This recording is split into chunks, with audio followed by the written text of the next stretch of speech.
သမီးအဖေရဲ့ကိစ္စဝိစ္စတွေအားလုံးလည်းပြီးသွားပြီဆိုတော့မေမေတို့မိသားစုရဲ့နောင်ရေးကိုအလေးထားပြီးတော့စဉ်းစားရမယ်အချိန်ကိုရောက်နေပြီသမီးလေးရဲ့မမေလိုရင်းပြောရမယ်ဆိုရင်တော့သမီးလေးရဲ့ဟော်ရီယာမြီးလေးနှစ်ယောက်ရဲ့မမေနားမှာမမေနေစေချင်တယ်မမေအကူကကိုထုံးကလက်ခံမဲ့မထင်ဘူးမမေမအေးစကားလေးကိုဆုံးအောင်နားထောင်စမ်းအောင်ညီလင်ထုံးဖို့အတွက်လေငါစဉ်းစားထားပါတယ်ထုံးကိုတတ်ထဲကနေထွက်ခိုင်းလိုက်ငါစီကိုခေါ်လိုက်တတ်ထဲတမက်လို့ငါစီမာလေယောက်ျားလေးဦးဆောင်ပြီးလုံနိုင်တဲ့အလုပ်တွေအများကြီးရှိပါတယ်သမီးရဲ့ညီတို့တခါတည်းနဲ့ကြီးပွားသွားမှာနော်မမေအကိုထုံးကိုတက်ကထွက်ခိုင်းလို့မရတော့ဘူးထင်တယ်။ तू ကတက်ထဲကအလုပ်တွေနဲ့ပဲပြောနေတာဆိုတော့လေ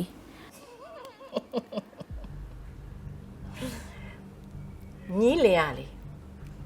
ငွေဆိုတဲ့နတ်ဖျားနဲ့မတွေ့သေးလို့ပါညီသိထားစမ်းမှာညီလေအသက်ကငယ်တော့တာမဟုတ်ဘူးနော်ညီငယ်တော့အချိန်မှာဝါသနာပါတာတွေညစ်တာတွေသစ္စာတွေချစ်တာတွေအဲ့ဒါတွေအားလုံးညီလောက်ခဲ့ပြီးပြီအဲ့ဒီအတော်အတွင်းမှာလဲမပြေဆုံးတာတွေဆင်းရဲတာတွေအဲ့ဒါတွေအားလုံးကိုလေညီကြုံခဲ့ပြီးပြီဟုတ်တယ်မလားကြည့်ဗျူမအေးမေးတာကိုဖြေစားမှာဟုတ်တော့ဟုတ်ပါတယ်မမေရဲ့ဒါပေမဲ့ညီအေးလုတ်တဲ့တလောက်လုတ်ခဲ့ပြီးပြီလေညီအခုဘာတွေများပိုင်ဆိုင်ထားလို့လေထွေးထွေးထူးထူးညီဘာတွေညှော်လင့်နေတာလဲဟမ်ပြောလေဖိုင်ဖေဖေမာလေလိန်မာရဲ့ညနေလည်းရှိရယ်ပြီးတော့ဖေဖေရဲ့စကားကိုနားဟောင်းတော့တပည့်လည်းရှိရယ်ဖွားရဲ့ဖေဖေကလေမနက်နေပြီးတော့ညနေထိတက်ထဲမှာပဲလုပ်နေရတာဖေဖေကတက်ထဲမှာလည်းအရန်ပြောတာတားတော့လည်းပြောရယ်လေအမြည်လေးတွေကိုကြည့်လိုက်ကြပါဦးသူ့အဖေရဲ့အလုပ်သူ့အဖေရဲ့ဘဝကိုပဲတကဘာထင်နေကြတာဟမ်ကြည့်စမ်းသမီးလေးဖွားမေးပါဦးမယ်ဖွားနဲ့ရန်ကုန်မှာနေပြီးတော့ကျောင်းအကောင်းစားကြီးတွေမှာ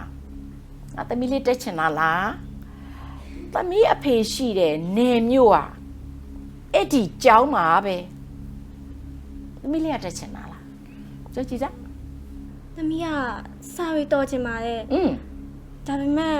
ဖေဖေနဲ့မခွဲနိုင်ဘူးပေါ့။အော်ဖေနဲ့ဖွားဖွားမခွဲခိုင်းပါဘူး။သမီးတို့တမီသားစုလုံးဖွားဖွားရဲ့ဟောဒီအရေးအောက်မှာအေးချမ်းနဲ့ဖွားဖွားပြည့်စုံနဲ့ကျွေးမွေးထားကျင်တာမြည်တို့ရဲ့မမေမမေပြောတာတော့ဟုတ်ပါတယ်ဒါပေမဲ့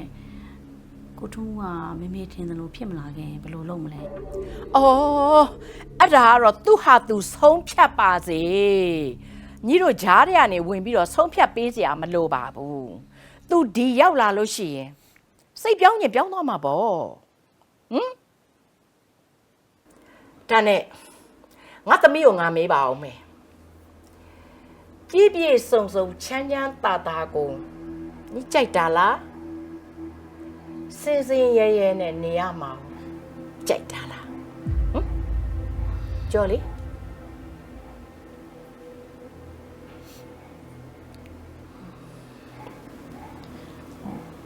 မမေစကားကိုတမီးနားထောင်ပါမယ်မမေ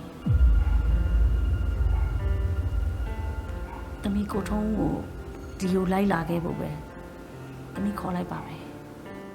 ဟုတ်ပြီတခြားဘာမှညီမပြောနဲ့ အမေကသားတစ်ယောက်လို့အားကိုလို့တိုင်ပင်စရာရှိတယ်လို့ပဲပြောကြားလားသူဒီကိုရောက်လာတော့မှသူ့အပိုင်ပြောမယ်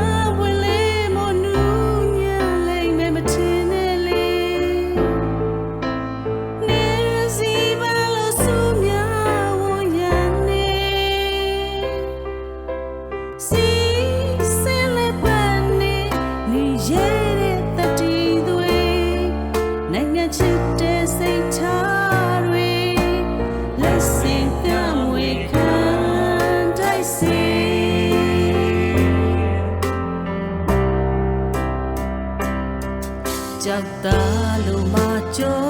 တဲ့စိတ်တဲ့ကြံခိုင်နေစင်လာမျိုးဆက်သွေးတွေမို့တာဝန်အမြဲကျင်းနိုင်ငံအတွက်ဆူဆိုရဲတဲ့မမြတ်တဲ့ပိစချင်တဲ့အမှန်တရားပဲမှာထာဝရသစ္စာတည်နေ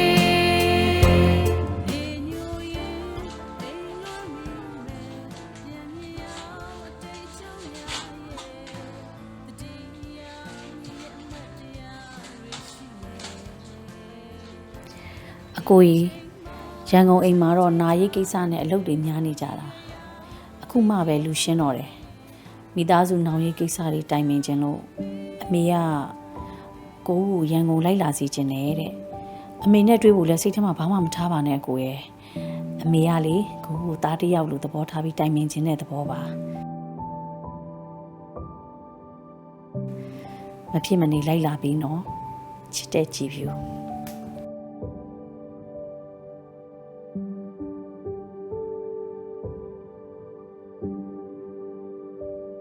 ကျွန်တော်တက်ကထွက်ဖို့ဆိုတော့လုံးဝမဖြစ်နိုင်ပါဘူးတက်ကထွက်ပြီးစီးပွားရေးလုပ်ရင်အထူးသဖြင့်အန်တီရဲ့ကြွယ်ဝချမ်းသာမှုတွေကိုအစင်းသစ်ဆက်ခံနိုင်ရင်ကြီးပွားမယ်ဆိုတာကျွန်တော်သိပါတယ်ဒါပေမဲ့အန်တီမင်းကမကြီးပွားခြင်းဘူးမချမ်းသာခြင်းဘူးပေါ့စားရယုံတောက်ရယုံရရစားစားအခြေအနေကိုပဲကြိုက်တယ်ပေါ့ဟုတ်လားအဲ့လိုလားအဓိပ္ပာယ်ကြီးတော်တော်ကွဲလွဲနေပြန်ဒီအန်တီကအန်တီသမီးဆိုရဲသွေးသားချင်းစာဘက်ကပြောတာအဲ့တွေကျွန်တော်ရဲ့လာကစားဝန်ထမ်းဘဝမကောင်းဘူးလို့ပြောသူလို့ဖြစ်နေပြန်တယ်မင်းရဲ့လက်ကစားဝန်ထမ်းဘဝကောင်းတယ်ပေါ့ဟုတ်လားငါသမီးလေးတွေငါမြီးလေးတွေလူတစ်လုံးသူတစ်လုံးဖြစ်နေပြီလို့ဆိုလိုတာပေါ့ဟုတ်လားအဲ့လိုလားဟမ်ဒီပြဿနာတွေကမနေ့တနေ့မှပေါ်လာတာပါလွန်ခဲ့တဲ့10နှစ်ကျော်15နှစ်ထဲကဘာအပူပေးမှမရှိဘဲနဲ့အေးအေးချမ်းချမ်းနေလာခဲ့ကြတာလူမွေးသူမွေးမပြောင်းမရှိပါဘူးလားဒီကြားလဲကြားအထွာနဲ့ကြောင်လဲကြောင်ထွာနဲ့ပါဒါကိုတန်းကြည့်ပြီးတော့ဆေးရတယ်လို့ပြောရင်ဘယ်တရားပါမလဲဒီကိုထုံးရှင်ယူနေတာလားဟမ်မမေကအခုရှင်ကိုတက်ကထွက်ခိုင်းနေတာလေတက်ကထွက်ပြီးလို့ရှင်မိသားစုရှေ့ရေးအတွက်အပြင်မှာစီးပွားရေးလုပ်ဖို့ပြောနေတာရှင်တောင်းနားမလဲဘူးလားဟာထင်တာတော့မှန်နေပြီငွေနဲ့ရတဲ့ခါမှာလူတွေကပြောင်းလဲသွားတတ်ကြတယ်တခါမှမအော်ဟစ်ခဲ့ဘူးတဲ့လင်သားတော့ဟောလားဟဲ့တာလုံနေပြီမင်းတို့ကွာတတလုံးကယူစသားရွှာဖွေကျွေးမွေးကြတာမှမထောက်ဘူးမောင်ထုံးမင်းရောအန်တီတို့ကတက်ကပဲထွက်ခိုင်းတာအဆုံးအဖြတ်ကမင်းကမင်းဆုံးဖြတ်ရမယ်ငါသမီးလေးကြည်ပြူငငယ်ရွယ်ရွယ်အချိန်မှာမင်းနဲ့ခိုးရလိုက်ခဲ့တယ်စစ်သားမရဖြစ်သွားတယ်ခလေး2ယောက်ရတယ်ငါတို့မိဘတွေကသဘောမတူလို့ပြစ်ထားတယ်မင်းကလင့်ဝတ်တရားနဲ့အညီလောက်ကင်ကျွေးမွေးတယ်ဒါတွေထားလိုက်ပါတော့အခုအန်တီပြောချင်တာကကျွန်တော်တက်ကမထွက်နိုင်ပါဘူးကျွန်တော်တက်ကမထွက်နိုင်ကျွန်တော်နှစ်ပေါင်း20လောက်ဝတ်လာခဲ့တဲ့ယူနီဖောင်းကိုလုံလောက်တဲ့အကြောင်းပြချက်ခိုင်ခိုင်မာမာမရှိဘဲနဲ့ကျွန်တော်မစွန့်လွတ်နိုင်ပါဘူးကိုထုံးရှင်တော်တော်ပြောရဆိုတာခက်တယ်လူပဲရှင်ရောကျမရောသမီးလေး2ယောက်ကောချမ်းချမ်းသာသာနေဖို့အတွက်အခွင့်အရေးရှိတယ်ဆိုတော့ရှင်မေ့နေတာလားပြောပါဦးအဲ့ဆိုမင်းကတခုမေးမယ်15နှစ်လောက်ဝေးနေတယ်မင်းဖေဆုံးတော့မင်းဘယ်လိုခံစားရလဲအဲ့တော့ငါသိချင်တယ်ဒါကျမအဖေလေကျမအဖေနဲ့ကျမ15နှစ်လောက်ဝေးနေတယ်ခုချိန်မှာဖေဖေဆုံးတယ် ကျမတက်တက်လုံးခွဲရတော့မှဖြစ်တဲ့အတွက်ကြောင့်မလို့ကျမဝမ်းနေပြီးငိုတယ်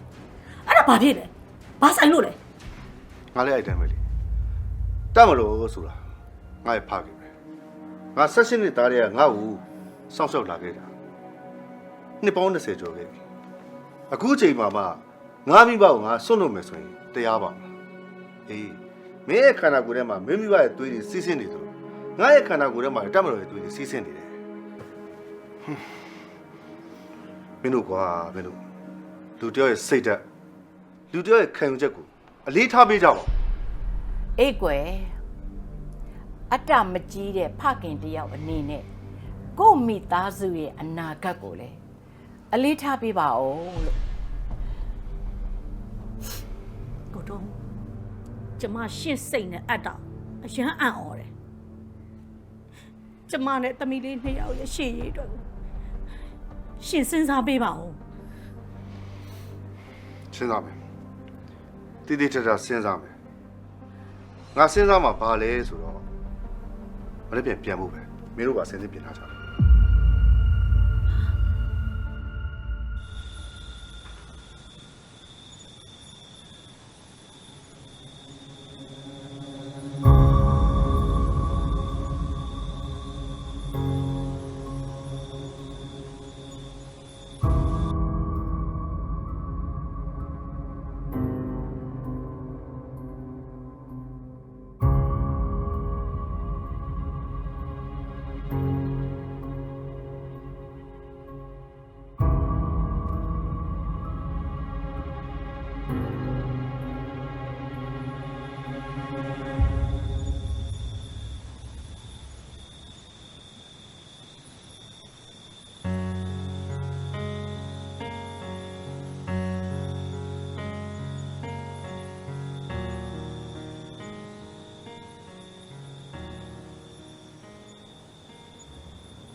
ကိုတော့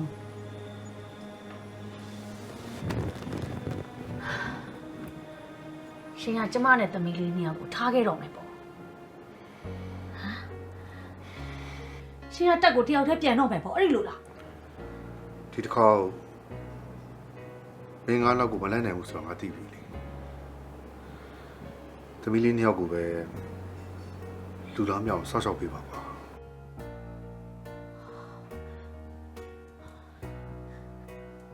ရှင်တော်ရက်ဆက်တာပဲမိမနဲ့သမီး2ယောက်ကောင်းစားဖို့အတွက်ရှင်စိတ်ဆန္ဒတွေကိုတော့ရှင်မစွန့်လွတ်နိုင်ဘူးလားကိုထုံးရဲ့ ငါးတကောင်ကိုကုန်းပေါ်တင်လို့မရတယ်လို့ငှက်တကောင်ကိုလည်းရေထဲမှာနားခိုင်းလို့မရပါဘူးငါဘာလို့ဆိုလဲဆိုတော့မင်းသဘောပေါက်ပါတယ်မင်းကငါအသက်ဆုံးပြီးလူကျွေးခဲ့ပြီပဲငါကျေနပ်ပါတယ်ငါရဲ့သွေးသားငါရဲ့ဗီဇကိုက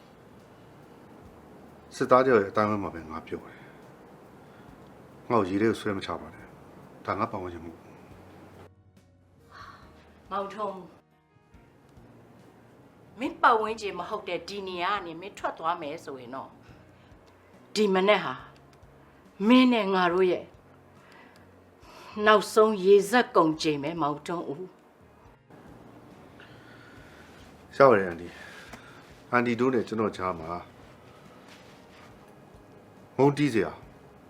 တီတီမမဘာကရမှမရှိပါဘူ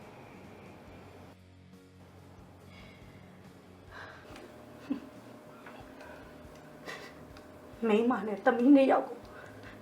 ရှင်အလွယ်လေးထားခဲ့နိုင်တယ်ဆိုတဲ့စိတ်ကိုကျမရမ်းအံ့ဩတာပဲကိုထုံးရဲ့ကျမထင်တာအရာအားလုံးတဲ့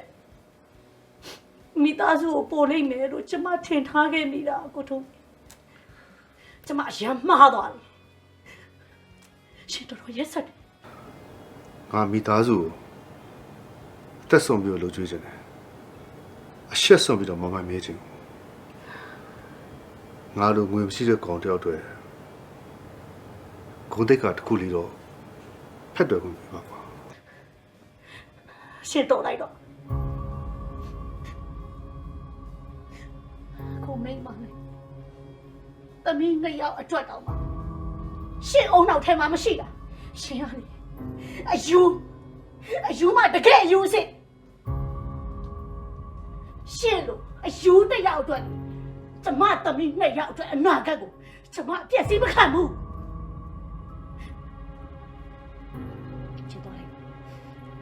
ရှင်းသွားလိုက်တော့ကိုထုံး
ဘာလို့ထားလာတာလဲမအိပ်ဘူးလား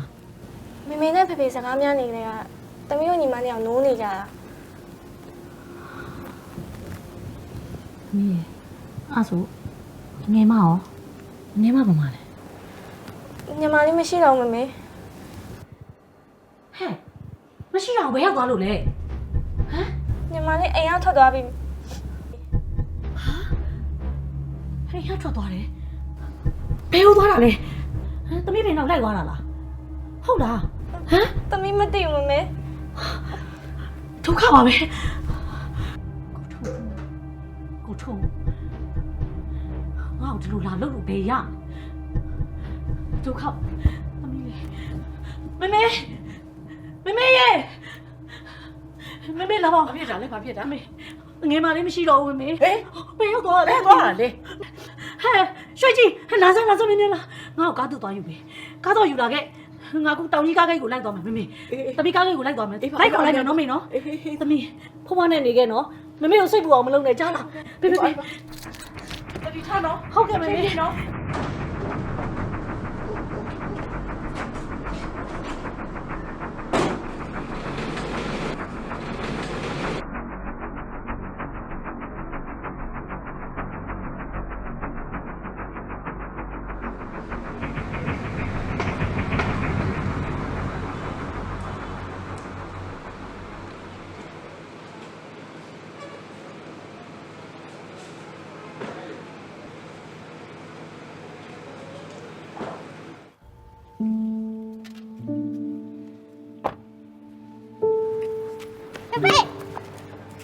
ဟမ်တပည့်ဒီကားနဲ့ပါလာလား ဟုတ်ဖေဖေနဲ့ကာသမိုင်းစကားပြောနေတာတိတ်တိတ်လေးကိုထိုင်နေ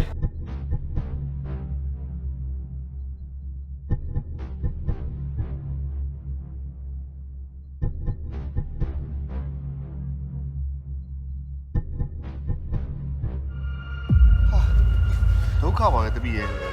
တပည့်မေတော့တပည့်ကိုရှာနေတော့မှာပဲဖေဖေတပည့်ပြန်လဲဖို့လို့မရတော့ကားထွက်တော့မှာ တာကမမေ့စီမပြန်ချင်ဘူးဖေဖေနဲ့ပဲတာအပီးနေမှာတာအဲ့အိမ်မှာလည်းမနေချင်ဘူးဖေဖေနဲ့ပဲတက်ထဲမှာအရင်လိုပြန်နေချင်တာ ဘယ်ဖြစ်မလဲတပည့်ရဲ့တပည့်ကတပည့်မမေနဲ့မှအဆင်ပြေမှာဟမ် သမီးလေးကိုထုံးရှင်းကြပါလောက်တာလေဟမ်ကျမမသိအောင်လို့ကျမသမီးငယ်လေးကိုရှင်းခိုးချောင်ခိုးဝဲနဲ့ရှင်းခေါ်သွားတယ်ပေါ့ဟုတ်လားရှင်းရလေအပြောတစ်မျိုးအလုပ်တစ်မျိုးနဲ့တော်တော်ကလိန်ကကြစ်ကြတယ်လို့အခုအိမ်မှာသမီးလေးပြောက်လို့ဘယ်တော့တောင်းအောင်ရှာနေရလဲရှင်းသိလားသမီးလေးမမေစိတ်ပူလိုက်ရတာလာအိမ်ပြန်အောင်နော်သမီးနော်လာသမီး မဟုတ်ဘူးမမေပြောတာတခုမှမဟုတ်ဘူးနော်မဟုတ်ဘူးဖေဖေကိုအဲ့လိုမပြောနဲ့ဖေဖေကိုအဲ့လိုလည်းမဆွဆွဲနဲ့တာဖေဖေနဲ့ပဲနေမှာပြဖေဖေမသိအောင်တားကိုယ်တိုင်ခိုးလိုက်လာတာဖေဖေကတားကိုမခေါ်ပါဘူးမမေရဲ့ ဟုတ်ပါတယ်ကွာတပည့်လေးကတော့သူလိုက်လာတာပါ သိတယ်ကျမတိတ်သိတာပေါ့ ရှင်ကအကုန်လုံးကိုထားပြီးထွက်သွားမယ်လူဘသူ့အမတန်ရောစင်ရှိတဲ့လူမဟုတ်ဘူးသမီးလေးသမီးလေးကမေမေနဲ့နေမှဖြစ်မှာသမီးလိုက်သွားလို့မရဘူးလေသမီးရဲ့လာမေမေတို့အိမ်ပြန်ရအောင်နော် သမီးတို့ကမမင်းတော့မလိုက်ဘူးတာဖေဖေကိုတနာတယ်ဖေဖေကိုပဲချစ်တယ်မမေနဲ့မမပြစ်ထားလို့ဝမ်းနေဖေဖေရဲ့နောက်မှာပဲတာကနေမှာ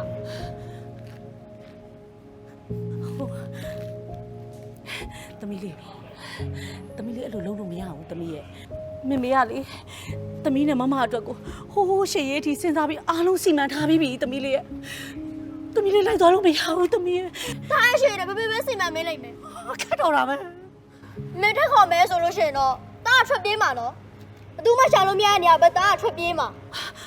မလုပ်ပါနဲ့သမီးရဲ့ ငုံတောင်ကြီးခီးတင်တယ်လိုက်ပါမယ်ခီးတင်တာခင်ဗျာမော်တော်ယာဉ်ထောက်ပါရင်မိနစ်သေးသေးသားလို့တော့မော်တော်ယာဉ်မော်တော်တက်ရောက်နေရပေးကြပါရင်သမီးလေး ကဲသမီးရဲ့လုံးဝပြောမရဘူးမင်းပြန်လိုက်ပါတော့ငါမှရွှေမရှိငွေမရှိပေမဲ့သမီးငယ်လေးကိုလူတစ်လုံးဖြစ်အောင်တော့ပြုစုပြောထောင်လို့ရပါသေးတယ်ကွာမင်းပြန်လိုက်ပါတော့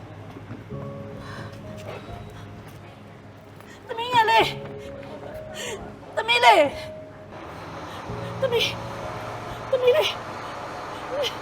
သမီးလေး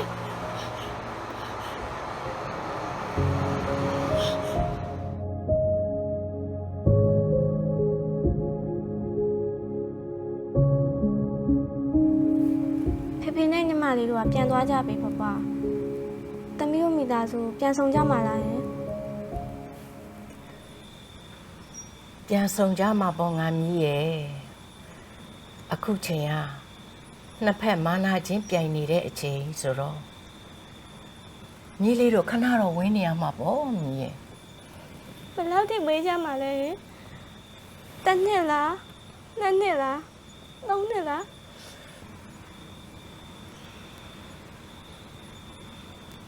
တိတ်တော့မကြဘူးလို့ဖွားထင်ပါတယ်မီးရဲ့ညီလေးရလေညီလေးရဲ့ဖေဖေရဲ့ညီလေးရဲ့ညီမလေးရဲ့အရန်တတိယနေတဲ့အချိန်ဆိုရင်ဖွားကူပြီးရှာပေးမှာပေါ့မီးရဲ့နော် တမီးကအချင်းနေကြောင်းသာဒီမှာနေရတာဆိုပေမဲ့တမီးဖေဖေကိုချစ်တယ်တမီးစာကြိုးစားပြီးရင်ဖေဖေနဲ့လိုက်နေမှာဖွားစိတ်မဆိုးရအောင်နော် ဘွားစိတ်မဆိုးပါဘူးငါမီးရဲ့စိတ်မဆိုးပါဘူးသူရစကားပြောမယ်ဆိုတာဘွားသိတာပေါ့မီးလေးရဲ့ဘွားလေဘွားရဲ့သမီးတွေသားတွေညီတွေအားလုံးကိုစင်စီးပြီးမြင်ရတာပဲဘွားမြင်ချင်းတွေ့ချင်တာစင်နေပြီးမြေကနာမျိုးဖွားမကြိုက်ပါဘူးငါမြေဖွားမကြိုက်ပါဘူးမြေနော်မြေလည်းနားလဲတယ်နော် ဟုတ်ကဲ့ဖွား နားလဲတယ်နော်မြေ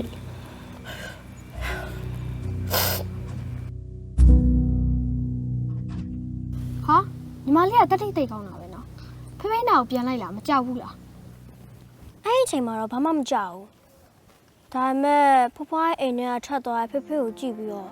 တနာတာလည်းပြီးစိတ်ထဲမှာဘာမှမရှိဘူးမမမေတ္တာနဲ့အန်နီကြည့်ပြီးခင်တို့ကိုရောလမ်းသီးလိုက်ရင်မမလွမ်းတာပေါ့ဟဲ့ဒါပေမဲ့သူတို့ကအိမ်ကောင်းစားကားကောင်းစားနေရတာတွေ့ပြီးတော့နည်းနည်းတော့တော်သေးရပေါ့ညီမလေးရောအဲ့လိုမျိုးချစ်ချမ်းတတာနဲ့မနေချင်ဘူးလားနေချင်တာပေါ့ကိုကြီးရယ်ဒါမဲ့ဖေဖေနဲ့ခွဲရမှာကိုတွေးပြီးတော့တားမနေချင်တော့ဘူးဗျအဲ့ဒီအချိန်မှာတတို့ညီကိုနေရောတတိယသေးလားဟင်းမမဟာကွာမင်းရလေတတိယမလားကွာတခြားပြဿနာတွေနဲ့ရှုပ်နေအောင်ဟုတ်ပါဘူးကိုကြီးရယ်တားကတတိယပါရဲ့ဖေဖေကိုမခွဲနိုင်တာပြီးရင်တားမခွဲနိုင်တဲ့တငယ်ချင်းတွေရမှာကိုရညလည်းနည်းနည်းလေးပါတော်သေးတာဗောနည်းနည်းလေးသတိရရင်ကျင်းတတ်ပါတယ်အေးနော်မမအဖေနဲ့မေနှစ်ယောက်ထဲမှာအဖေကိုပူချစ်တာဗောနော်အဲ့ဒါကြောင့်မမပြန်လာတာဗောလေဖေဖေကဘာအပြစ်မှမရှိဘူးလေပြီးတော့ဖေဖေကတားတို့မိသားစုကလွဲပြီးတော့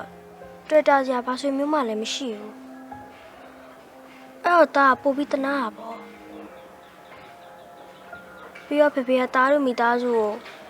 အသက်နဲ့ရင်ပြီးတော့လှုပ်ကြွေးနေရတာလေအဲ့တော့တာဖေဖေရဲ့ဘက်မှာပို့ပြီးနေတင်တာပေါ့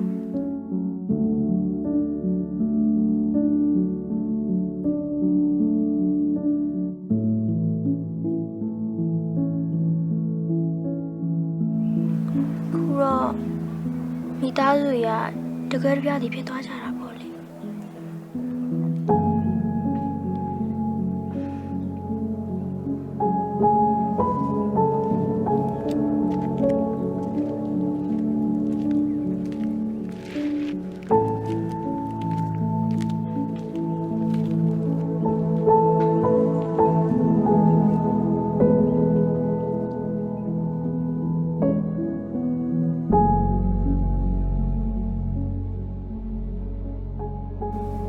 မနဲ့တာတိမ်ချာနဲ့ပြန်ဆုံးရမယ်နော်ပြန်ဆုံးပါပါကတိ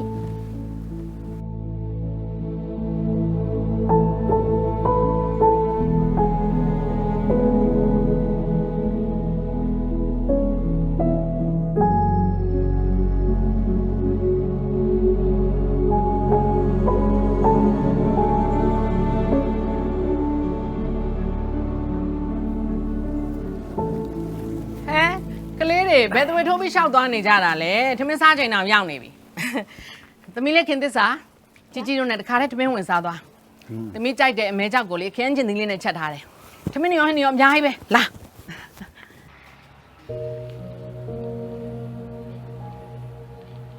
ជីជីဟိုတမ်းစားတော့နော်အိမ်မလေးပြန်စားလိုက်တော့မယ် ဘာဖြစ်လို့လဲသမီးရဲ့ဥရောအိမ်မှာလည်းဟင်းစုံပါတယ်တခါစားသွားလိုက်လေ တားရဲ့အိမ်မှာဟင်းမစုံတာတားတိပါရဲ့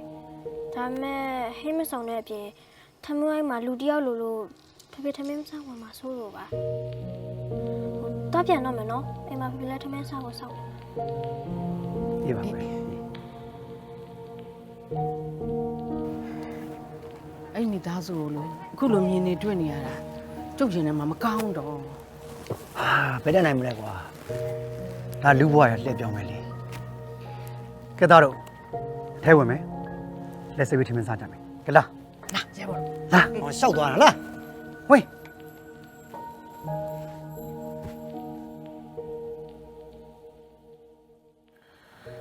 ဟာတဲချင်လာပြီ ဟုတ်ကြိုက်တယ်ပဲညားကြိုက်တာပဲ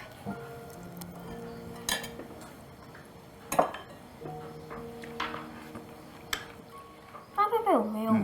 ဖေဖေကရှေ့တန်းမှာပဲမြဲနေပြီးတော့ဘာလို့ဟင်းချက်ကောင်းနေရလဲ ဒီလိုသမီးရရှေ့တန်းမှာဖေဖေတို့ထမင်းချက်ကြွပဲလို့မရှိဘူးကိုယ့်ကိုချက်စား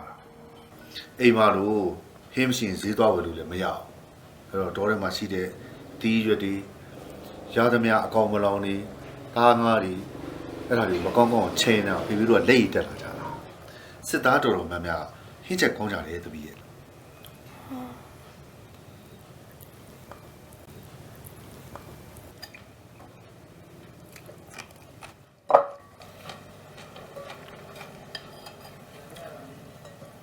ပဲဟင်းလေးကကောင်းလိုက်တာနော်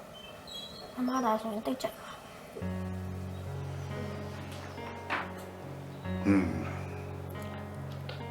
သမီးမမဆိုရင်ဒီပဲဟင်းကိုရမ်းကြိုက်ပါဒါပေမဲ့ဒီအချိန်မှာဒီတဲ့ကောင်းတဲ့အစားအသောက်တွေအများကြီးစားနေမှာပါလေ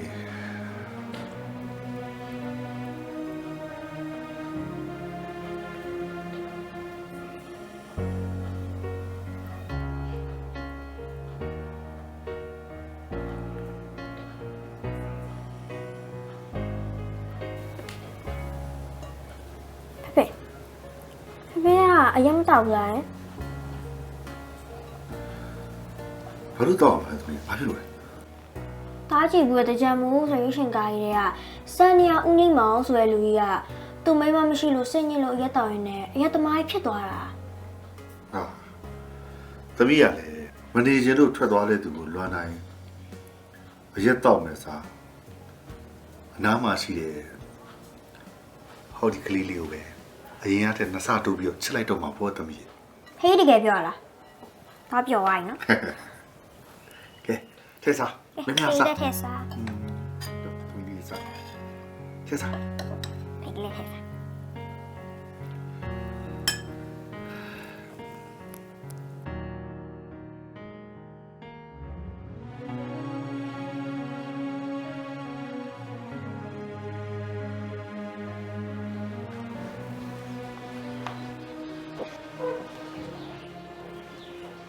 ဘုရားကျွန်တော်တို့ခေါ်တယ်ဆိုလို့ပါ ဟုတ်တယ်ဗျာထိုင်ပါဦးဗျ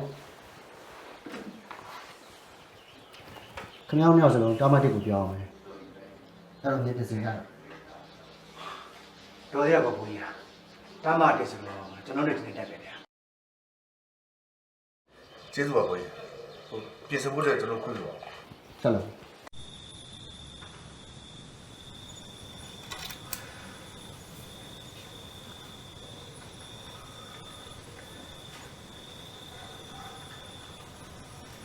ဖေဖေတောက်ခုပြောင်းမယ်ဘာထူးဆွဲနေရဘယ်လိုညံလို့လဲရမ်းဝေးလား ဒီပင်လုံကနေတော့တစ်တော်မွေးပါဦးသမီးရဲ့ကားနဲ့ဆိုရင်တော့တရေကျော်ကျော်သွားရတယ်ခင်ဗျဘာထူးဆိုတာကစမ်းပြည်တောင်ပိုင်းရက်ဆောင်မြို့တော်မှာသမီးရဲ့ အဲ့ကိုရောဖေဖေကဘာလို့ရမှာလဲအင်းလို့ရှေ့တော့မပြန်သွားရမှာလား အဲ့ဒီမှာကတရိษံမွေးမြူနေလေ့ကျင့်တက်ရင်အဲ့တက်ရောက်ရင်ဖေဖေကနီးပြလောက်အောင်ပါအရင်လို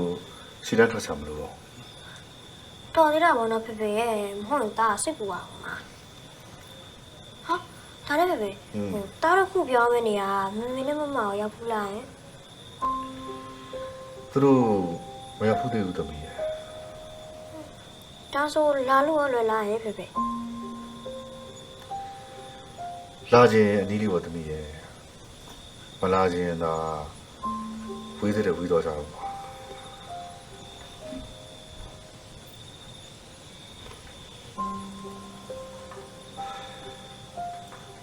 မမကလည်းမရောက်ဘူးရဲ့နေရ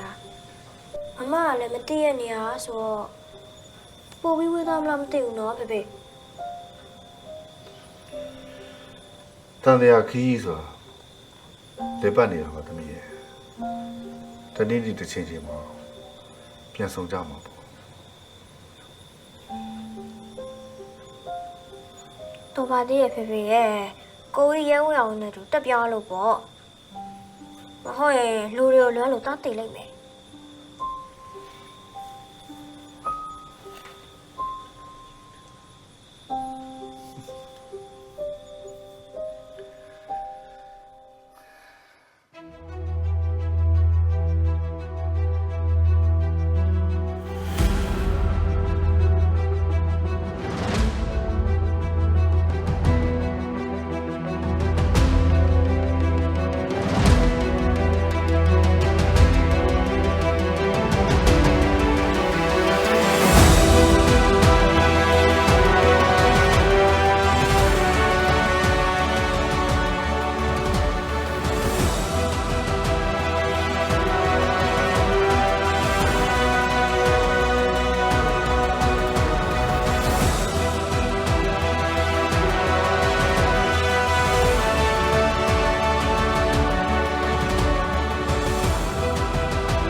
ဖေဖေ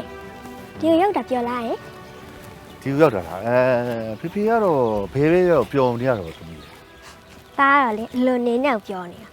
ဟာနဲ့ဖေဖေဘာလို့တမန်တက်ကြီးပြောင်းနေရလဲ ဟောသမီးရဲ့ပျော်မနေတဲ့အခါကျရင်ဒါလွတ်လွတ်တောင်းဝန်ထဆောင်နေနေမှာခက်ခဲတာပေါ့ပျော်ပျော်နေမှနေတဲ့အတိုင်းလွယ်လွယ်ကူကူနဲ့ဖြတ်သန်းနိုင်မှာ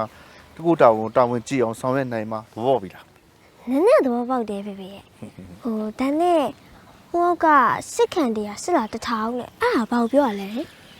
အဲ အဲ့ဒီဘေကစစ်ခံတရားဆိုတာခန်းစစ်တရားကိုပြောတာနော်ခန်းစစ်အင်အားတရားကိုပြောတာစစ်လာ1000ဆိုအဲ့ဒီခန်းစစ်အင်အားတရားကိုလာတိုက်တဲ့အင်အား1000ကိုပြောတာ ဖေဖေတာအောက်ကဆိုင်ကိုလည်းရှင်းပြအောင်လေ ဟာငါသမီးတော့တကယ်စိတ်ဝင်စားနေတာပဲဟမ်စစ်ခံတရားစစ်လာ1000ဘယ်သို့ဆောင်လဲစီရေးကြီးကတူပြီးပါမှသူတို့စစ်ကိုရဲဝံပိုင်ပိုင်ရိုက်ချိုးနိုင်လေတဲ့နော်သမီးတစ်ဖက်နဲ့တစ်ဖက်စစ်တိုက်တဲ့အခါမှာအင်အားနေတာပဲဖြစ်အင်အားများတာပဲဖြစ်ဖြစ်ရိတ်ခါလို့ခေါ်တဲ့ရေနဲ့ထမင်စတဲ့အစားအစာတွေကိုလုံလုံလောက်လောက်ပို့ဆောင်ပေးနိုင်မှတိုက်ပွဲကိုအောင်မြင်တိုက်နိုင်မှာပေါ့သမီးရဲ့ တွင်းကြီးကလည်းဟုတ်တာပဲနော်ဖေဖေစစ်တိုင်နဲ့တွင်းမစားလို့ရှင်ကိုအောင်မှာပေါ့အဲ့ဒါဖေဖေဘယ်လိုလုပ်ကြလဲ အဲ့ဒါဖေဖေတို့ထောက်ဖို့တက်တယ်လုပ်ပေးရတာပေါ့အကောင်ဆုံးထောက်ပံ့ပို့ဆောင်ပေးနိုင်ရမည်တဲ့အဲ့လိုမဖြစ်အောင်တိုက်ပွဲတွေအောင်မြင်မြင်နဲ့တိုက်နိုင်အောင်ရိတ်ခါကိုလူတဲ့နေရာမှာလူတလောက်စားလို့ရအောင်ဖေဖေတို့ကစီမံပို့ဆောင်ပေးရတာပေါ့သမီးရဲ့နားလည်ပြီလား ဟုတ်နားလေ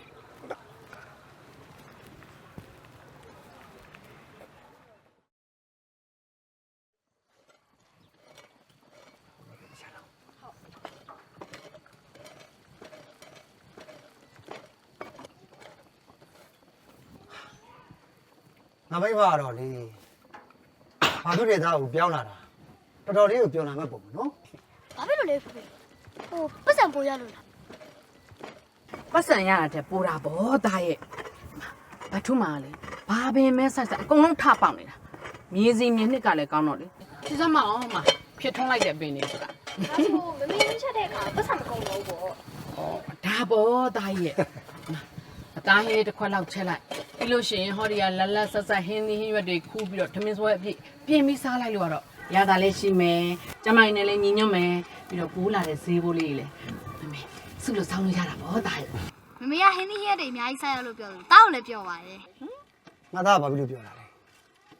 ကျောင်းသေးရလို့ဘော်ဒါသေးရလို့ပြောနေတာလား ဟာဖေကြီးကလည်းဘော်ဒါသိရလို့ပြောတာမဟုတ်ပါဘူးဖေကြီးရဲ့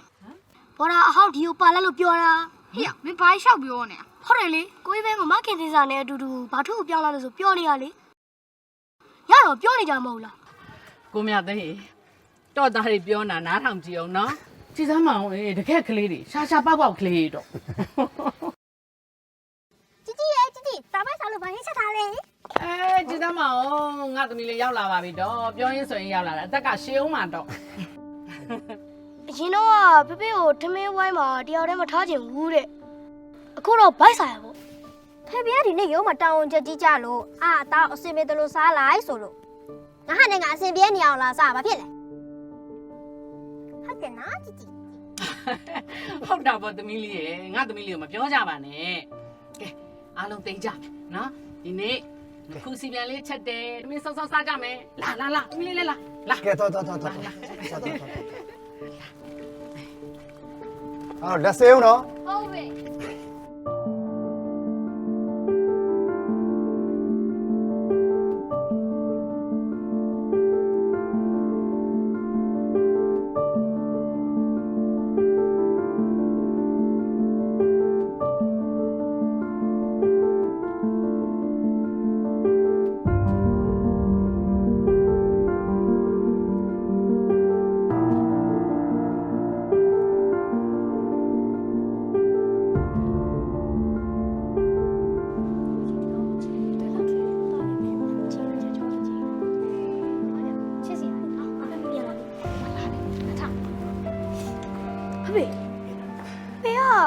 ရောက်တဲ့နေရာတွေမှာတရိတ်ဆန်နဲ့လှုပ်လို့နေရနော်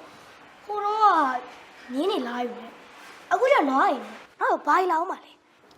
ကြက်တွေဝက်တွေထက်လာအောင်ပါပေါ့ကွာမင်းရလေ ဒါတော့ပါတယ်ကွာဖေဖေရောက်နေတဲ့တက်ကိုလေကြည့်အောင်တလေးဆန်မွေးမြွေးနဲ့လေးချင်ရတဲ့ဆိုဒါပဲလို့အောင်ပါတယ်မင်းတို့ကဖေဖေရှင်းတဲ့ထွက်တာကိုမြင်ချင်လို့ မြင်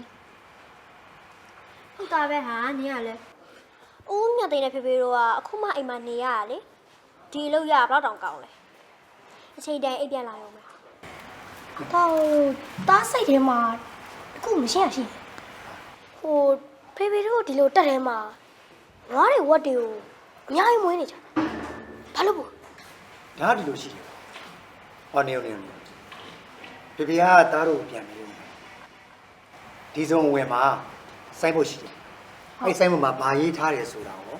တွေ့ခဲ့ တိစံပြစိုက်ပြမွေးမြူရေးစုံနဲ့ စံပြစိုက်ပြမွေးမြူရေးဆိုရဲ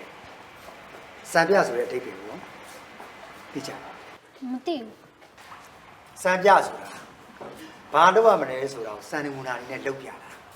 ဤစနစ်အမှန်လုပ်ပြတာ ဘသူ့ကိုလုပ်ပြလေ တနိုင်ငံလုံးမှာရှိတဲ့တန်ရတက်ဖွဲ့တွေကိုလုပ်ပြတာပဲကွာဟောဒီဘာလို့တက်နေမှာတက်ဆုမှုတက်ခွဲမှုတရမှုဆိုတဲ့သင်တန်းတွေရှိတယ် ရှိရဟိုလက်မောင်းမှာဓားပုံနဲ့လေဟိုတောင်းချမ်းဟောက်ဆိုတက်ထားတဲ့ဈေးနာမှာရှိရတင်တန်းကြောင်းမှာလား ဟေးအဲ့ဒီနဲ့ကြောင်းပဲ ဒီလိုမှညံကောင်းတဲ့ကောင်ပဲအစားတောင်းတဲ့အောင်တွဲမှတ်တာဒီကောင်ပါ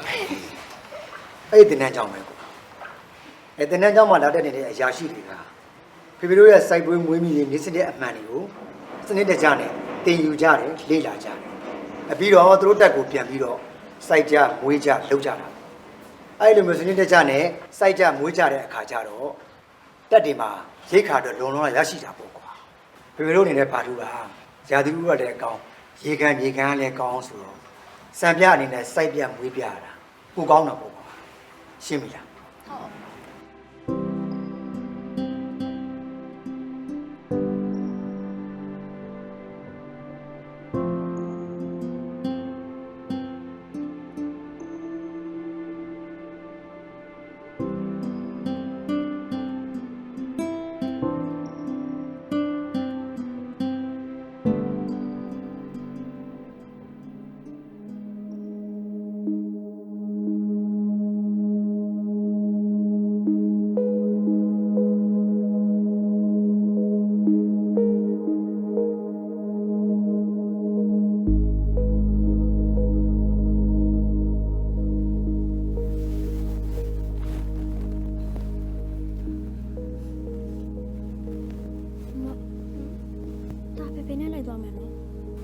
မမမေနဲ့နေခဲ့နော်ဖြစ်ပါမလားမမေတင်ပြဿနာတက်မှာနော်ဖေဖေတယောက်တည်းနေဘူးကမဖြစ်နိုင်ဘူးမမရဲ့ဖေဖေနားမှာတယောက်ကတော့ရှိနေမှာဖြစ်မှာအဲ့တော့တားလိုက်သွားမယ်နော်မမလည်းဖေဖေကိုတနာတာပါပဲဒါဆိုဒီလိုတော့မမေနားမှာနေပြီးစာကြိုးစားမယ်ညီမလေးကလည်းဖေဖေနားမှာနေပြီးစာကြိုးစားဟုတ်ပြီလား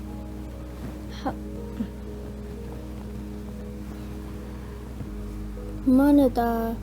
တိတ်မချငယ်ပြန်ဆောင်ရမှာနော်ပြန်ဆောင်ပါပါကတိ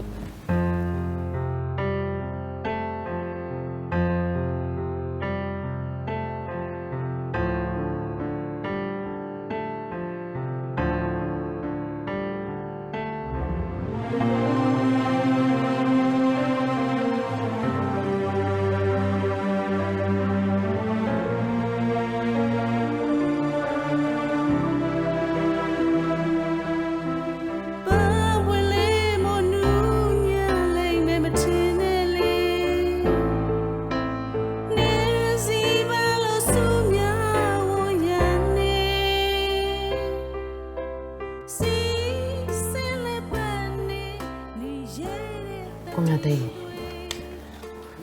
တော့ဆရာတော်သားပါအစင်မပြေကြရလားမသိနော် ပြေးပါပါကွာမဲ့ဘာဖြစ်လို့ပြေးတာ ဩတက်တက်မှာကလေးတစ်ယောက်နဲ့မိမကလည်းမရှိဘူးဆိုတော့လေဟိုချိန်ရေးပြူရေးကိစ္စတွေကြောင်းကိစ္စတွေနဲ့ဆိုတော့လေကတိလင်နာများဖြစ်နေများလို့ပါတော့ သူကသူတို့လက်ပတ်နေမှာပါဒီကတော့အလုပ်များတာပေါ့ကွာ သူကကလေးကိုပဲတနာတာတော့သူ့မှာလေအဖော်လုပ်ပေးမဲ့အမကလည်းမရှိပြီးတော့ဖွယ်ဖွယ်ရလုပ်ပေးမဲ့အမေကလည်းမရှိဘူးဆိုတော့လေ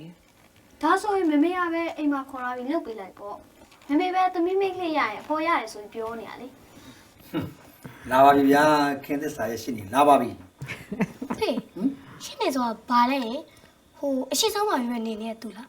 ဒါဖို့သားရေဒီမှာသားကိုကလေ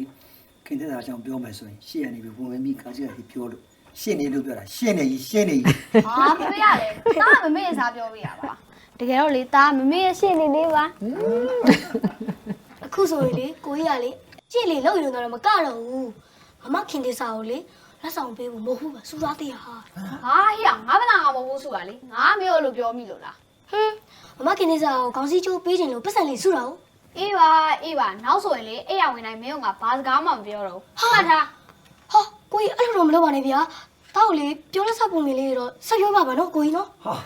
ငါသားတွေကတော့ကွာတကယ်ကိုမလွယ်တဲ့ကောင်တွေပဲကွာဟမ် အမလေးအဖေချေရနင်းနာနေမှာပေါ့တော့ဟုတ်ဘူးလား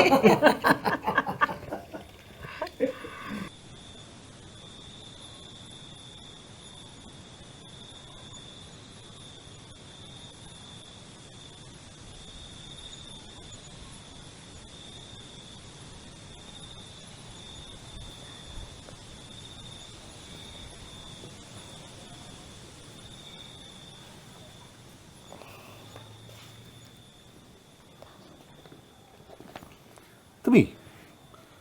ဘာလို့နေရလဲပါဇက်ကလည်းတွတ်တွတ်နဲ့ရွတ်နေတာဟမ်ဖေးပြပြပါဦး တားလေးကျင်နေတာဖေဖေရဲ့ ဘာလို့လေ့ကျင့်နေရလဲဟောတင်ချာဦးစိတ်တွတ်နဲ့တွက်ကြည့်နေတာလား မဟုတ်ဘူးဖေဖေရဲ့ဒါကကြေတွေ့လို့ရှိရင်အစင်သိဖြစ်အောင်လေးကျင်နေရလေ ဟာဖေးတော်စိတ်ဝင်စားသွားပြီဘလို့စိတ်ကူးနဲ့လေ့ကျင့်တာပြောပါဦးဖေး တားကိုတားတဲ့ငယ်ချင်းတွေကပြောတယ်ကောင်းငင်ကိုကြည့်နေနဲ့ကြေတွေ့လို့ရှိရင်လက်ညှိုးလေးထိနှစ်ခုကိုထိမလုံးလေးကိုမှိတ်ပြီးတော့လူကျင်တဲ့ဆုတစ်ခုကိုတောင်းရတယ်တဲ့အဲ့လိုဆုတောင်းရင်လည်းပြည့်တတ်တယ်တဲ့ အဆမ်းပါလားဒါလေးများသမီးလေ့ကျင့်စရာလို့လား တားရှိမှကြေနှစ်ခါတော့တွေ့ဘူးပဲဖေဖေရဲ့တားကြေမပြောက်သွားခင်လက်ညှိုးလေးထိနှစ်ခုကိုမရရအောင်ထိရလေဒါမဲ့ချိန်သားအောင်ကြိုက်တော့မထိဘူးဖေဖေရဲ့နှစ်ခါလုံးလွဲတာထိတဲ့အချိန်ကျတော့လေကျယ်ရမကြွတော့ဘူးဟောက်ကအဲ့လိုအချိန်နဲ့ကြုံလို့ရှိရင်အစင်သစ်ဖြစ်အောင်တားလေ့ကျင့်နေရလေ ဒီစမောသမီးရဲ့အဲ့လိုလက်ညှိုးလေးနှစ်ချောင်းထိမိသွားရင်သမီးရဲ့ဘာဆိုတောင်းမလို့လဲ ဒါလူရနေစုကမမေရဲ့မမတားတို့စီကိုပြန်လာရမယ်အရင်လိုတားတို့မိသားစုရဲ့တပြောရှိရှိနေနိုင်ရမယ်လို့တားအဆုတောင်းပါ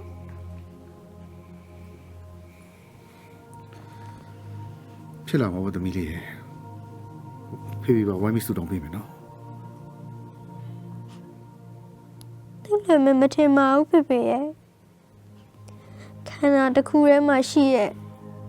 လက်ညှိုးလေးတစ်ခုတောင်မှမြဲကြည့်လို့မကြည့်တာဝေးခွာသွားတဲ့တားတို့မိသားစုပဲလေမြတ်နေစဖို့ဆိုတာခက်နေဦးမှာပါဖေဖေရဲ့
မြင်းစီရတာပြောဖို့ကောင်းတယ်နော်ဒါမဲ့လာမဲ့တနင်္လာနေ့ကိုကြိုတွေးပြီးကြောက်နေပြီ ဘာဖြစ်လို့လဲညီမလေးရဲ့ အဲ့နေ့ကျရင်အเจ้าမှာ reboot ကွက်ဝင်ပါလေကိုရဲ့ကိုရအဲ့ feeling ကိုမေ့သွားပြီပေါ့ ဟုတ်လားညီမလေး robot ကဝေမှာမလို့ရင်ခုန်နေရမလား ရင်မခုန်ပါဘူးကိုကြီးရဲ့ကြောက်နေတာဒါအမှတ်တွေကြိုပြီးသိပြီးသားလေပြီးတော့နှစ်ဘာသာထိထားတာဆီယမနှစ်ဘာသာနဲ့အထက်တွေမိဘခေါ်ရမယ်ဆိုလို့အဲ့ကြောက်နေတာကိုကြီးရဲ့ ဩညီမလေးရဲ့ဒါတွေကလူငယ်ဘဝရဲ့ပြဿနာစိတ်ပိုင်းတေးသေးလေးတွေရင်ဆိုင်လိုက်ပြီးလို့ရှိရင်မေးပြလိုက်ဟုတ်ပြီလား ကျွန်တော်တို့ကြီးလာတဲ့ခါကြလို့ရှိရင်ဆောင်းဝဲကြလို့မိဘခေါ်ခံရတယ်ဆိုတာပြန်တွေးပြီးတော့လွမ်းကြလေးဖြစ်နေမှာမမရဲ့ ဟဲ့ကျောင်းသားဘဝမှာမိဘခေါ်ခံရတယ်ဆိုတာလေကျောင်းသားဘဝရဲ့တကယ်ငရဲပဲသိလား အဖေကိုဘယ်လိုပြောမှန်းတော့မသိတော့ပါဘူးကိုကြီး ။ဩအဲ့ဒါပြန်ညီမလေးရယ်နောက်လက်ပတ်စာမွေးကြလို့ရှိရင်ပို့ပြီးတော့စူးစမ်းပြလိုက်ပေါ့။အဲ့ဒါဆိုဦးထုံးလည်းစိတ်ချမ်းသာသွားပြီလေ။ဟုတ်ဘူးလား ။သားသိပါတယ်ကိုကြီးဟိုအခုလိုမျိုးစာသင်ကောင်းတဲ့အကြောင်းအောင်ချက်ကောင်းတဲ့အကြောင်းမှတက်ပြီးတော့စာညက်နာသားဖြစ်ပါ ။ညီမလေးဖြစ်တော့လည်းပဲဟုတ်မယ်။ဒီမှာမိသားစုကိစ္စတွေကိုခဏမိထားလိုက်။ကြားလား ။ဒါတော့မမရဲ့မိသားစုဝင်တွေပဲလေ။မမအတွက်ကျွန်တော်တို့ရှိနေဆိုတာမောင်လေးရဲ့ကိုကြီးရှိနေတာနဲ့တူတူပဲ။မမရဲ့ဘေးနားမှာကျွန်တော်အမြဲတမ်းရှိနေမယ်။ပြောင်းလာနေနော် ။အေးပါမောင်လေး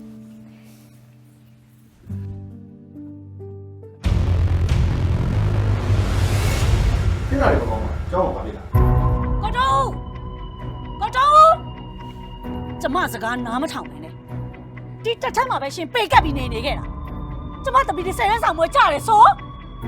ဟုတ်လား မင်းတို့မိသားစုကအခုလိုအရင်ခွဲခွာသွားတော့ငါတို့လေးစိတ်မကောင်းတော့ဖြစ်မိတယ်အထူးသဖြင့်ငါသမီးလေးခင်သစ္စာပေါ့ ။သားရဲ့ရင်းနှီးတော့တကယ်ချင်းလေးမရှိကြတော့ဘူးပေါ့နော်ကိုကြီး။သားကနေတော့ဟုတ်ချစ်တဲ့ကိုပြီးတော့ခွဲသွားကြပြီပေါ့နော်ကိုကြီး ရှင်ကျမတစ်ချိန်လုံးကြည့်တယ်ကျမသိတယ်ရှင်ကြည့်ရလောက်နဲ့ပဲရက်လိုက်တာကောင်းမယ်ကျမထပြီးတောင်းချင်လိုက်ရှင်အချက်ခွဲသွားမယ်ဘာအောင်မေး